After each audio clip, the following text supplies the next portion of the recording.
Match বুলি এজন যে বকু ছয়গাঁৱৰ বিধায়ক তেওঁ একদম বিজেপিক বখলা বখল কৰি দিলে। তেওঁ নিজে বিজেপিৰ বিধায়ক যে আমাৰ তাততো একোৱেই ডেভেলপমেণ্ট নাই, খোৱা পানী নাই, মাটি নাই, পট্টা নাই, এফালৰ পৰা গাই গাই গৈছিলো।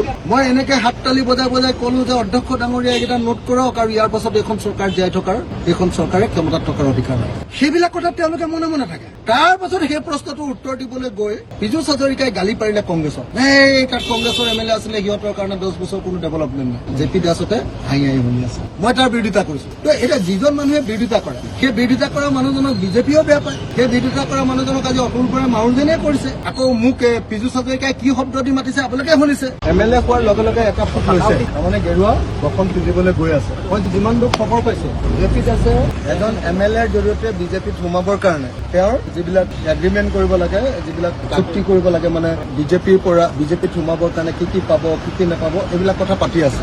মই শুনিছো বোলে মানৱ ডেকাই বোলে জে পিক বিজেপিলৈ নিবলৈ কথা পাতি আছে। মোকতো মাতি নি মানৱ ডেকাই সেইটোৱে কৈ আছিলে যে জে পি আহিব, অখিল আমাৰ কথা আধা হৈ গৈছে, মই লাগি আছো, তাৰ কিবা ৰাস্তা চাস্তা কেইটামানৰ কাম কৰি দিব লাগিব। মানৱ ডেকাই সেইটোৱে ক'লে মোক মাতি নি। জে পি দাসে এতিয়া ৰঙা ফুটটো লৈছে, কেইদিনমানৰ পাছত দেশটো গেৰুৱা হ'ব আৰু 5 বছৰ নালাগে, খুব বেছি এবছৰ। জে পি দাস বিজেপিলৈ যোৱাটো খাটা।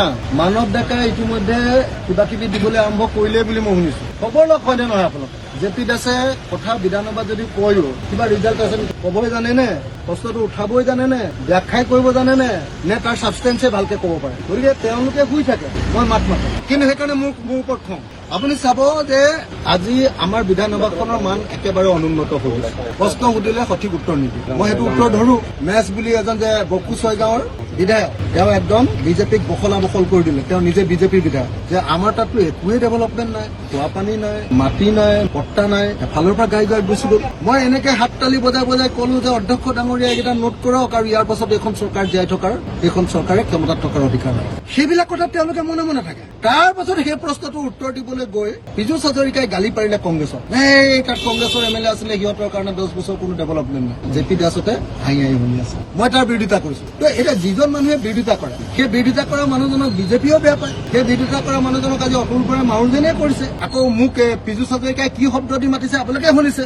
সেইটো মই বাহিৰত ক'ব নোৱাৰো, এতিয়া কাটি দিলে বিধানসভাৰ প্ৰতিবেদনৰ পৰা। অতুল বৰাই আজি মাৰো যেনে কৰিছে আৰু তাৰ পিছত আকৌ কংগ্ৰেছৰ মানুহকেইটাও মোক গালি দিয়ে। ই বোলে কিয় মাতি থাকে? তোমালোকে নিমাতি কইনা হৈ থাকিবা আৰু মই মনে মনে বহি থাকি অচেতন মানুহৰ নিচিনাকে থাকিম। মই সেইকাৰণে বিধানসভাৰ অধ্যক্ষক সুধিছিলো নহয়, বোলো অধ্যক্ষ ডাঙৰীয়া ইমান বেয়া উত্তৰ দিছে মন্ত্ৰীয়ে, মোৰ আমনি লাগিছে, উত্তৰে দিব পৰা নাই। মই শুব পাৰিম নেকি, টোপনি মাৰিব পাৰিম নে নাই, অধিকাৰ আছে নে নাই? তেওঁ একো ৰিপ্লাই নিদিলে। তেতিয়া মই ক'লো যদি টোপনি মাৰিব নোৱাৰি অধ্যক্ষ ডাঙৰীয়া মই ইয়াৰ পৰা যাওঁগৈ।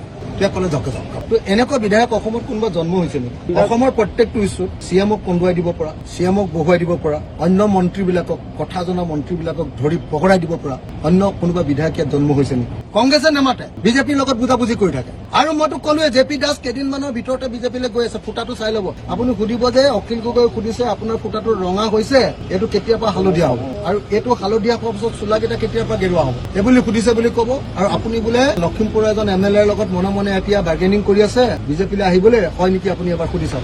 যদি নহয় তেতিয়াহ'লে মোক জলসম্পদ বিভাগৰ ব্যৰ্থতা উদঙাইছে সুশান্ত বৰগোহাঁয়ে।